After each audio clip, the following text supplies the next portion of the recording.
आत्मघाती हमले किए जा सकते हैं और अब यह बताया जा रहा है कि अफगान में और धमाके हो सकते हैं। इसकी चेतावनी जारी की गई है। पेंटागन के सुरक्षा अधिकारी की ओर से यह दावा किया गया है कि ये धमाके जो कल हुए वो वहीं थमने वाले नहीं है।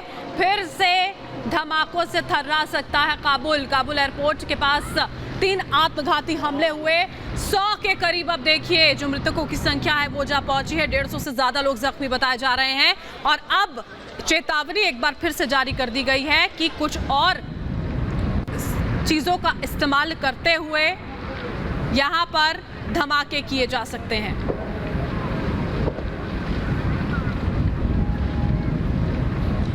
तो अमेरिकी रक्षा मंत्रालय पेंटागन ने आशंका जताई है कि अभी हमले रुके नहीं हैं, अभी हमले और हो सकते हैं। कल भी हमने देखा था कि जब बम धमाके हुए थे उसके बाद जो अमेरिकी सैनिक थे वो लोगों को कह रहे थे कि अपने आप को कवर कर लीजिए, रॉकेट लॉन्चर से भी हमला हो सकता है। तमाम तरह के इनपुट्स हैं और कल तक जो इनपुट्स थे वो सही साबित हुए हैं। इसीलिए अभी बहुत चिंता की बात यह है कि अभी और इस तरह के हमले धमाके उनका स्वरूप क्या होगा हालांकि अभी तक नहीं बताया जा रहा है, लेकिन कल ये बात कहा जा रहा था कि अब रॉकेट लॉन्चर से भी इस तरह के हमलों को अंजाम दिया जा सकता है।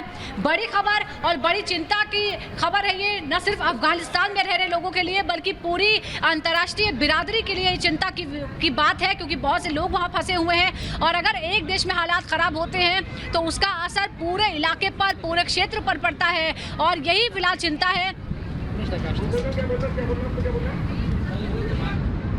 बिल्कुल सुजाता, तो देखिए हमारी सबसे बड़ी टीम लगातार लगी हुई है। हमारी सबसे बड़ी कवरेज अफगानिस्तान के हालात पर बने हुए हैं। हमारी अफगान डेस्क बाकायदा इसके लिए लगातार रिसर्च करती रहती है और आप तक ताजा तस्वीरें लेकर आती है। लेकिन धमाके के पहले और धमाके के बाद किस तरह का मंजर बदला वो हम आपको 2 तस्वीरों के जरिए दिखाएंगे आगे कि कैसे धमाके के पहले वहां पर स्थिति थी जब हजारों की तादाद में लोग किसी भी विमान पर चढ़ने के लिए मौजूद थे। रक्षा विशेषज्ञ हमारे साथ जीडी बख्शी सर जुड़ गए इस वक्त। जीडी बख्शी सर, बहुत स्वागत है आपका रिपब्लिक भारत पर।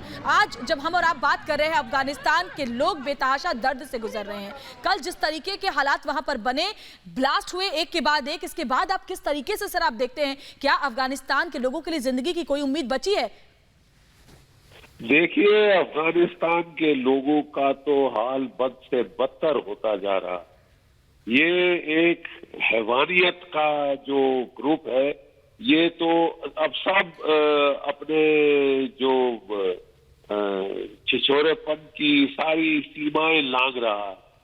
जहां पे इतने सारे हजारों की तादाद में सिविलियन, औरतें, बच्चे बेचारे डेस्परेटली अफगानिस्तान से भागने के लिए जमा थे, वहां पे ब्लास्ट करना, यही सोच के ब्लास्ट किया गया कि मैक्सिमम डैमेज सिविलियंस को पहुंचाया जाए, बेचारे निहत्थे लोगों के ऊपर वार किया जाए।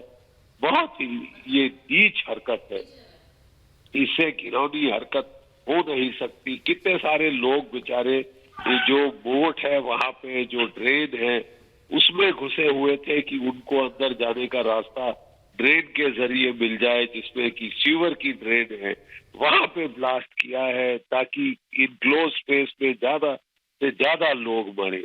बहुत सोच समझ के ये ब्लास्ट किया है मैक्सिमम नुकसान पहुंचाने के लिए।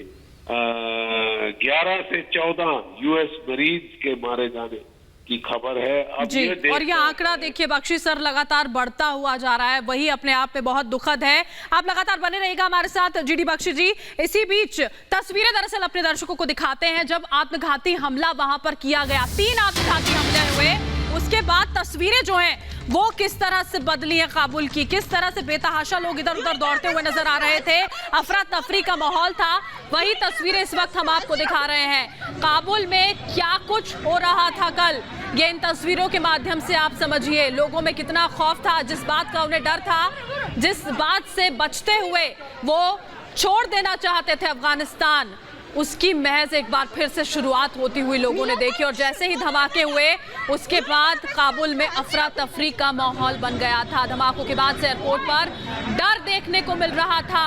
वो जगह जहां पर लोग खड़े होकर एयरपोर्ट के अंदर दाखिल होने की कोशिश कर रहे थे, वहां लोगों के शव बरामद किए गए।